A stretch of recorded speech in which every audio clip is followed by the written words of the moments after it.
Bonjour et bienvenue, aujourd'hui je vous emmène en reportage sur le départ du Tour de France à Clermont-Ferrand. Mais mon sujet, ça n'est pas le départ du Tour de France, ce sont les petites banderoles qui se trouvent ici, au fond là-bas, là. Je ne sais pas si vous les voyez, voilà. C'est le fabricant de ces banderoles qui m'a demandé de réaliser une série de prises de vue au moment du passage de la caravane et des coureurs pour pouvoir illustrer son travail. Donc on va essayer de ne pas se tromper de sujet. Le sujet aujourd'hui du reportage, ce sont bien les petites banderoles et non pas le départ du Tour, qui n'est finalement que notre toile de fond. A tout de suite. Alors aujourd'hui on va essayer de bien définir notre sujet puisque c'est un peu le plus difficile, c'est de ne pas se gourer et de bien faire ce qu'on nous demande. En l'occurrence, je pensais partir sur un reportage donc sur le départ du Tour pour la chaîne. Et puis finalement, j'ai un client qui m'a demandé de photographier Seika Kemono pour illustrer son travail. Donc on va devoir répondre aux besoins du client, c'est-à-dire photographier ses produits qui sont là-bas, ils sont un petit peu loin ici, mais je vais essayer de me rapprocher. Donc quand on commence sur ce genre de prise de vue, il faut toujours commencer par un brief avec le client pour bien déterminer quels sont les besoins et qu'on sache exactement ce qu'on va devoir faire. L'idée, c'est pas de partir pour faire une photo ultra chiadée, ultra artistique. L'idée, c'est plutôt de partir de la demande du client et de bien coller à ses besoins. Et on va voir que c'est pas forcément toujours ce qui, a priori, nous aurait sauté aux yeux. Donc le reportage, il commence toujours par un dialogue avec le client. J'ai toujours mon petit carnet dans lequel je prends mes notes. Je note donc tout ce que m'a demandé le client, ce qu'il envisage, ce qu'il souhaite, de manière à pouvoir faire les images dont il a besoin et que je colle au mieux à ses besoins. En général, je demande aussi à ce qu'on m'envoie quelques images soit des choses qui ont été faites précédemment, de manière à pouvoir m'approcher au plus près de la charte graphique ou de l'ambiance qui est souhaitée pour qu'il puisse y avoir une cohérence dans une homogénéité en fait dans la communication de l'entreprise à travers les photos que je vais pouvoir lui fournir. En termes de matériel, j'ai pris mon sac à dos avec toujours monté par défaut mon objectif 24-70 qui ouvre à 2.8 et qui me permet d'être assez polyvalent. Par défaut, je me mets en programme P et avec un ISO 400. Ça ne veut pas dire que je vais utiliser ça pendant le reportage, ça veut dire que c'est ma base de départ. Si je sors l'appareil photo du sac, je sais que j'ai mon 24-70 dessus, que je suis en 400 ISO, que je suis en programme P et que je suis avec un mode de mesure de lumière global et en one shot. Et l'autofocus, bien sûr, est branché. Donc si je dégaine, je sais exactement où j'en suis au niveau de mes réglages. Ce n'est pas forcément le réglage qui sera le plus adapté à ma prise de vue sur le moment, mais ça sera celui qui me permettra d'être le plus réactif. Ensuite, au niveau du matériel. Alors, c'est très simple. Donc le sac pour pouvoir être mobile. Ensuite, le 24-70, je l'ai dit. Un objectif 70-200 qui ouvre à 2.8 pour pouvoir zoomer un petit peu sur mes petites banderoles. Un grand angle, en l'occurrence le 16-35. Alors, il faut savoir que 24-70, 16-35 et 70-200, c'est un peu le triptyque de base en reportage. Un flash qui risque probablement pas de me servir aujourd'hui, mais si jamais il y a un petit contre-jour à déboucher, ça pourra toujours être utile. Flash qui a la particularité d'être utilisable en haute vitesse, ce qui est important parce que si jamais j'ai des coureurs cyclistes qui passent, il va falloir que je puisse monter au-delà de la vitesse de synchro flash qui est autour d'un 200-250e max. Pile et batterie de rechange, pile pour le flash, batterie pour l'appareil photo. Une petite boîte avec carte mémoire de rechange aussi, voilà, de manière à ne pas tomber en rade. Et alors ça c'était juste au cas où, mais j'ai pris un polariseur pour pouvoir éventuellement enlever les reflets qu'il pourrait y avoir sur les banderoles. C'est un peu du luxe parce que je pense pas que ce soit vraiment utile, mais on sait jamais, si jamais il y a besoin, j'aurai. Voilà, on a fait le tour du petit sac, on referme le sac. On a aussi une petite gourde avec de l'eau et on va partir faire nos photos. En imaginant qu'il passe par ici, là vous voyez c'est un peu surex ici sur la vidéo, mais il y a la banderole qui est ici et vraisemblablement j'ai l'ensemble de la piste qui est visible. Donc il faut espérer qu'il ne serre pas trop à la corde, mais je pense que de là, je peux pouvoir faire une image qui nous intègre. Je pense qu'avec la caravane notamment, peut-être qu'ils passeront assez proches du public pour leur donner des choses de ce côté. C'est jouable. Là, pour l'instant, il y a des voitures qui sont devant, mais c'est peut-être une image qui pourra, un angle qui pourra être utile tout à l'heure. Un détail important aussi, la route est barricadée. Il y a des barrières de chaque côté de la route, ce qui veut dire qu'on ne peut pas forcément passer. La circulation d'un côté à l'autre de la route va être assez problématique. Alors, c'est peut-être pas fondamental puisque moi tous mes sujets vont être du même côté. Donc j'aurai pas forcément besoin de me déplacer d'un côté à l'autre. Mais au cas où, il y a une chose qui est très importante, c'est d'aller voir les gens de la sécurité, les gens de l'organisation qui s'occupent de faire passer les gens, et d'aller dire bonjour. Avant même de faire des photos, je me pointe, je dis bonjour, j'explique ce pourquoi je suis là, et je leur demande, 1, ce que je peux faire, 2, ce que je peux pas faire. Et autant que possible, je respecte les règles. Ça va me permettre de désamorcer un certain nombre de problèmes. Déjà, c'est pas au moment où j'en aurai besoin qu'il faudra arriver en faisant un grand sourire, donc il faut y arriver avant.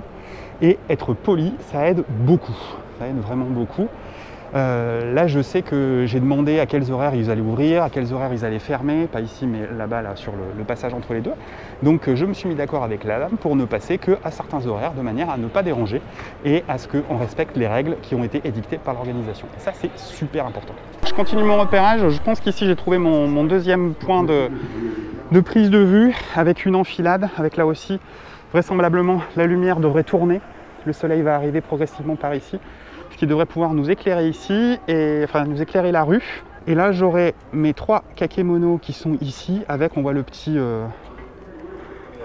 monsieur qui arrive avec sa trotte. Voilà, ça devrait nous donner ça avec des cyclistes tout à l'heure, avec peut-être un peu plus de lumière, je l'espère. Donc, j'ai mes 2 points de vue. Alors, on va en profiter que le repérage est fait pour pouvoir parler un petit peu des réglages. Si vous avez besoin de précision sur les principaux réglages de prise de vue, je vous invite à aller suivre la série de vidéos qui se trouve sur mon site internet. Je vous mets un lien dans la petite bulle, alors je suis un peu à l'envers là, donc de quel côté c'est. Je vous mets également un lien dans la description de la vidéo, donc vous aurez une série de vidéos sur les principaux réglages de prise de vue pour pouvoir bien comprendre ce dont on va parler maintenant. Pour ce qui est des réglages, on va suivre comme d'habitude la méthode SPP-CMM, sensibilité, positionnement, programme, cadrage, mesure de lumière, mise au point, que vous pouvez retrouver dans mes formations et dans mes livres. On va commencer par la sensibilité ISO. Ici, on voit que, bon, là, une partie est à l'ombre, mais tout à l'heure, je l'espère, mes sujets seront au soleil. Donc on va adapter la sensibilité ISO au plein soleil, donc on peut rester sur une sensibilité ISO basse, 100 ou 200, avec cette petite nuance que on va devoir ajuster la vitesse. C'est-à-dire que là, ici en 200 ISO f5.6, je suis au 500e de seconde.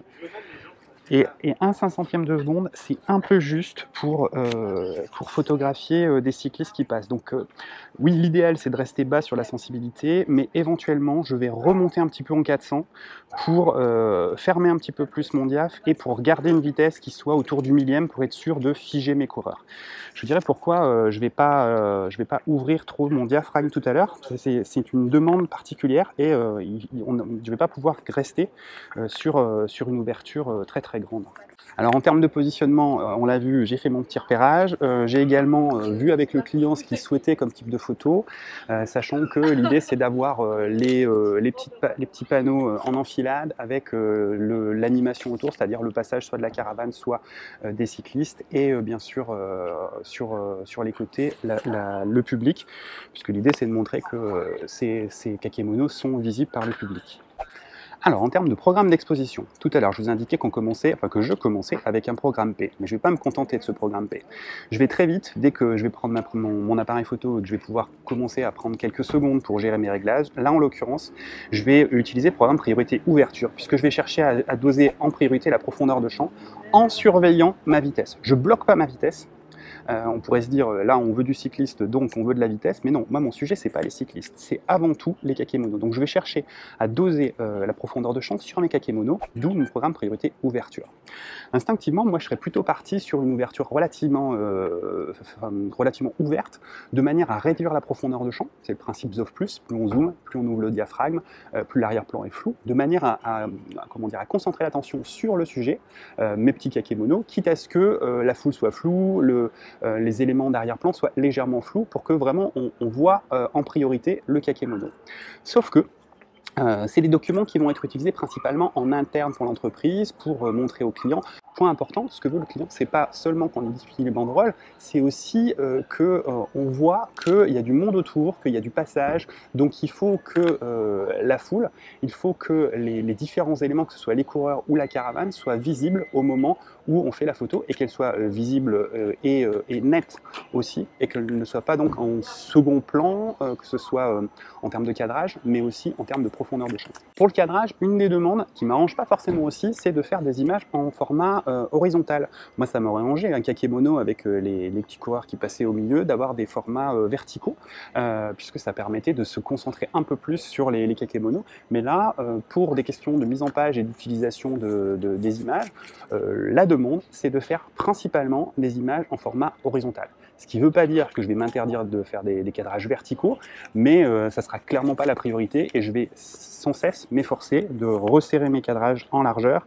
enfin de réorienter mes cadrages en largeur de manière à ce que ça corresponde aux besoins du client. Pour la mesure de lumière, je ne vais pas avoir de gros contre-jour. On voit ici qu'il y a un écart de contraste entre la partie sombre et la partie claire, ici et là, mais vraisemblablement tout à l'heure, je vais avoir une image qui sera soit, enfin une scène qui sera soit entièrement éclairée, soit entièrement à l'ombre. Et je vais éviter autant que possible d'avoir un mélange sur les deux images parce que ça ne va pas m'arranger du tout et ça va énormément perturber la lisibilité de l'image. Donc quoi qu'il arrive, je ferai en sorte de ne pas avoir d'écart de contraste et d'avoir uniquement une scène à l'ombre et ou uniquement une scène au soleil. J'adapterai ma sensibilité ISO bien évidemment en fonction, de manière à ce que je puisse shooter en ayant l'intégralité de la scène qui soit exposée d'une manière homogène pour que tout soit bien lisible. Dernier point, la mise au point. Eh bien, là encore, le sujet principal, ce sont les kakémonos. Donc, la mise au point se fera en priorité sur les kakémonos. Et après, j'utiliserai mon diaphragme pour fermer plus ou moins de manière à augmenter ma profondeur de champ, sachant que l'idéal, c'est d'avoir un kakémono avec le passage donc faire la mise au point sur un kakémono au premier plan et ensuite de déclencher au moment où le sujet secondaire, c'est-à-dire caravane ou coureur, passe pile au même endroit puisque la mise au point est liée à la distance et à partir du moment où tout le monde est sur le même plan, j'aurai tout le monde de net. Donc je me regarderai un petit peu de marge de manœuvre en fermant mon diaphragme à F4, F5, 6, peut-être plus si vraiment j'ai besoin et si j'ai assez de latitude au niveau de la vitesse. Et du coup, on devrait avoir tout ce petit monde tout beau, tout net pour notre photo. Allez, maintenant c'est parti, on n'a plus qu'à aller continuer à faire notre petit repérage et attendre que ça se passe. Nouveau point de vue, imprenable.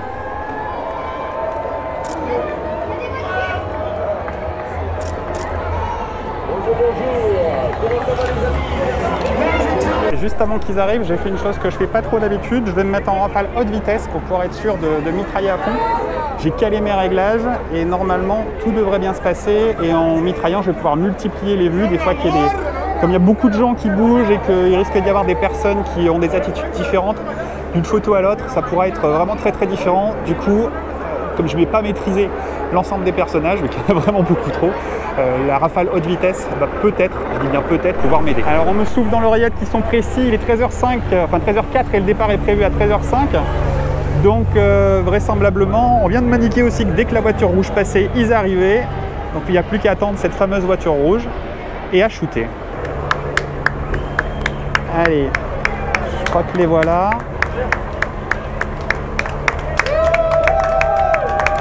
Il y a une deuxième voiture rouge. Ah là là, ça y est, les voici.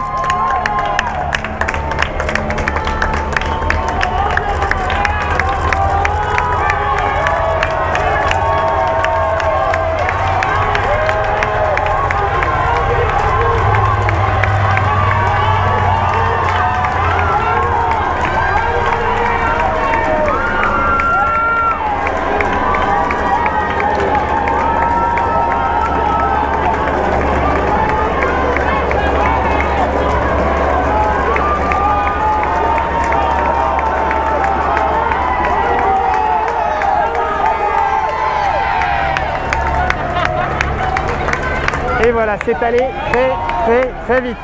Voilà, le reportage est terminé. Je pense, j'espère avoir rempli le cahier des charges et photographié ces banderoles dans cet écrin qui était le départ du Tour de France à Clermont-Ferrand. Je vous retrouve très vite dans les commentaires et dans le groupe Facebook pour échanger. Je vous souhaite une bonne semaine, à bientôt et bonne photo.